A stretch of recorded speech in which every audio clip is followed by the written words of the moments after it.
This Pilimage or image house, 27 feet in height, had once upon a time contained an upright figure of the Buddha. Only the base remains today with its chamber stripped of all the precious offerings, buried before erecting the statue.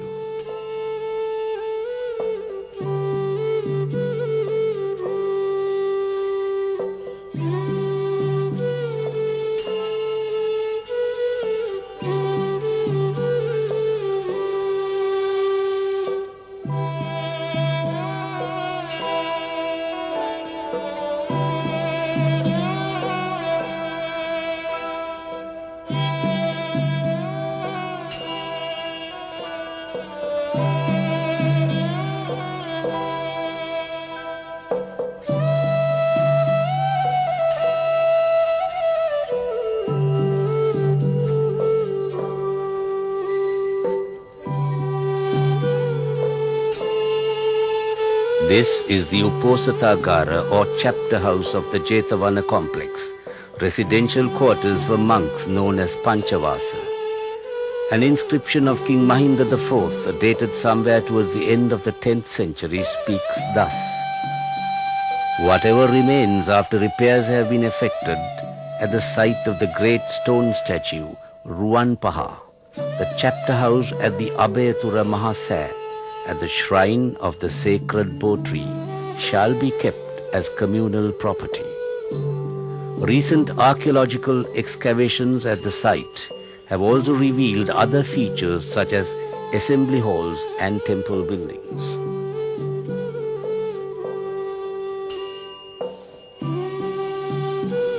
At the entrance to the residential quarters of the chief priest is a guard stone.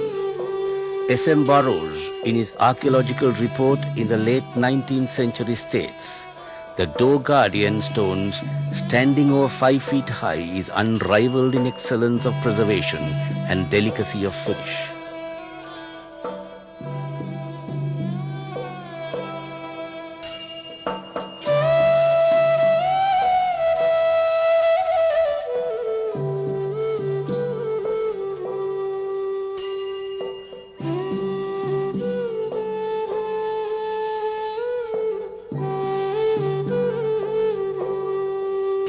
This is the best example of a moonstone, a creation unique to Sri Lankan sculpture.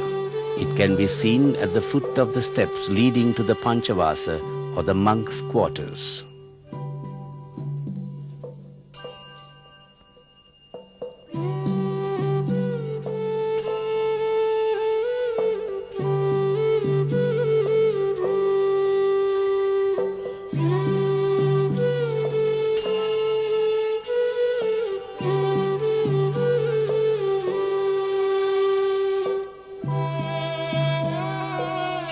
This is a kind of stupa rare in Sri Lanka, with steps leading to the upper stories, and reflects strong and mystic Mahayanic influences.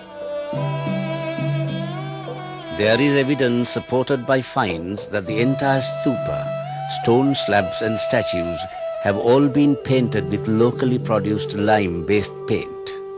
One such paint-making center with engraved depressions for mixing has been discovered and restored at Abhayagiri. The Sannipata Sala or assembly hall for monks facing the Abhayagiri Dagava is the largest of its kind in Anuradhapura and may have accommodated a congregation of over 5,000. In the Mahamega Gardens, there are the remains of a sanatorium for aging bhikkhus. Dharani Griha, as these terraced edifices are known, may have been chambers where rituals and occult practices were performed and reflect the Mahayanic tradition represented by the Abhayagiri chapter.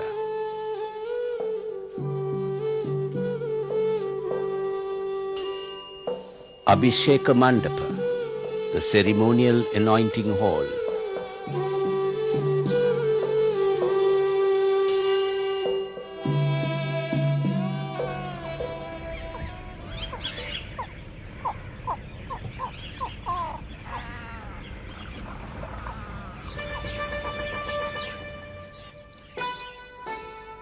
There is something very weird about these remnants of ancient luxury hidden in the lonely forest, observed Henry W. Cave, writing in 1896.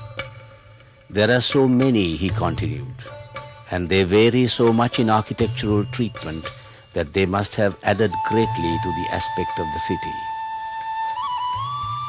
We cannot help reflecting too that the famous baths of the Roman emperors were constructed contemporaneously with these, and that while those of Caracalla and Diocletian, being built of brick, have crumbled now beyond repair, the picturesque and elegant baths of Duttagamini and their beautiful terraces and stairways of granite can with little trouble be restored to their pristine condition. Cave was unaware that these elegant baths were built almost exclusively for the use of Buddhist monks in a city wholly dedicated to a faith whose goal is nirvana.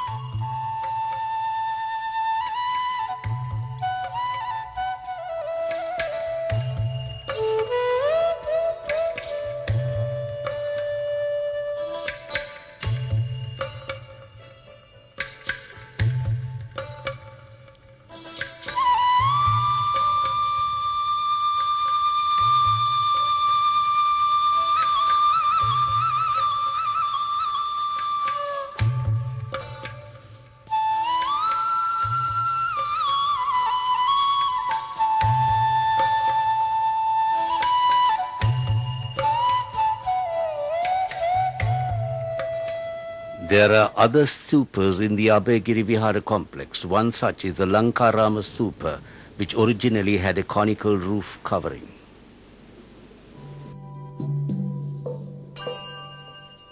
The community of monks had enormously increased with the popularity of the new religion, and Duttagamini made their welfare his chiefest care, erecting the Loha Pasada, known as the Brazen Palace, for their accommodation. In the words of the great chronicle Mahavamsa, in this palace there were 1,000 dormitories, having windows with ornaments which are bright as eyes. Ruan Valley Saya, the gold dust Dagaba with its purity of line and contours of classical spareness, symbolizes the spirit of Anuradhapura, one of the most beautiful chapters in the history of mankind's quest for peace and harmony on earth. To the southeast of Anuradhapura is this hill rising from a range bursting out of the plain from practically sea level.